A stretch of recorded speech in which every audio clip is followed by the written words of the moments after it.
예, 최근 부동산 거래가 위축되면서 특히 전셋값이 떨어지고 있습니다. 그러면서 세입자가 보증금을 돌려받지 못하는 깡통 전세도 속출하고 있는데요. 전세 보증금에 대한 일종의 보험 역할을 하는 반환 보증의 가입자 수도 2배 이상 급증한 것으로 나타났습니다. 취재 기자 연결해 보겠습니다. 이하린 기자. 네, 경제부입니다. 예, 우선 전셋값이 떨어지고 있다고 하는데 어느 지역이 특히 많이 떨어졌습니까? 네, 보통 주변 입주 물량이 많으면 전셋값이 싼데요. 서울에서는 9천여 가구가 입주할 예정인 서울 가락동 힐리오시티 주변의 전셋값이 빠지는 모습입니다. 지난달 16주 만에 하락 전환한 송파구 주간아파트 전셋값은 3주 연속 0.04%씩 하락하고 있습니다. 하지만 비단 이 지역만의 얘기는 아닙니다. 이미 부동산 시장이 침체된 지방을 포함해 전국 평균을 보면 지난해 12월부터 11개월 연속 마이너스 행진입니다.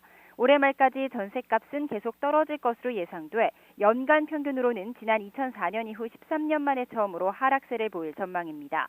그러면서 세입자가 전세 보증금을 돌려받지 못하는 이른바 깡통 전세 우려도 커지고 있습니다. 이번 달 들어 전세 보증금 반환 보증 가입 실적은 4,500여 건, 보증 금액도 9,300억 원을 넘었습니다. 현재까지 누적 가입 실적도 7만 6천여 건, 16조 3,600억여 원에 달해 올해 연말 실적까지 합할 경우 지난해 가입 규모의 2배에 달할 것으로 추산됩니다. 네, 전세 보증금 반환 보증 조금 생소하기도 한데요. 이게 어떤 제도입니까? 네, 전세 반환 보증은 전세금의 0.128%가량을 보험금처럼 내고 전세금을 보장받는 제도인데요. 쉽게 말해서 집주인이 당장 돈이 없어서 보증금을 못 내준다 이렇게 나올 때 세입자는 주택보증공사에게 먼저 보증금을 받고 보증공사가 나중에 집주인에게 상환을 요청하는 겁니다. 세입자가 집주인과 얼굴 붉힐 필요가 없게 되는 건데 가입자가 급증한 건 그만큼 반환 리스크가 커졌다는 의미입니다. 특히 전세보증 신청 단계에서 집주인의 동의 절차를 없앤 것도 가입자가 늘어난 원인으로 분석됩니다. 네, 보통 추석을 전후한 가을 이사철이 부동산 성수기라고 하는데 올해 가을 서울 주택 거래량 오히려 줄었다면서요?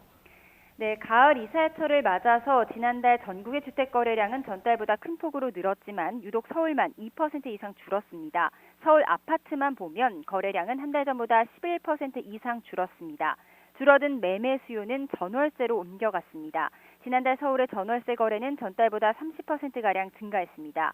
주택거래 신고는 계약일로부터 60일 이내에 하게 돼 있어 10월 거래량 통계에는 8월과 9월 거래량도 일부 포함되어 있긴 하지만 대출 규제와 세제 강화를 앞세운 9.13 부동산 대책의 영향으로 관망세가 뚜렷해지고 있다고 볼 수 있습니다. 전문가의 이야기 들어보시죠.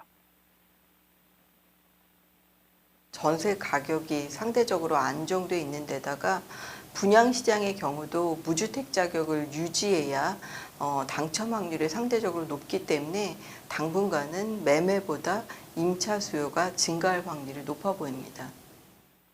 네, 이번 달 금리 인상 여부와 연말 비수기 요인까지 겹치면서 이런 관망세는 당분간 이어질 전망인데요. 중개업소와 인테리어 또 이사업체 등 관련 산업도 직격탄을 맞고 있습니다. 지금까지 경제부에서 YTN 이하린입니다.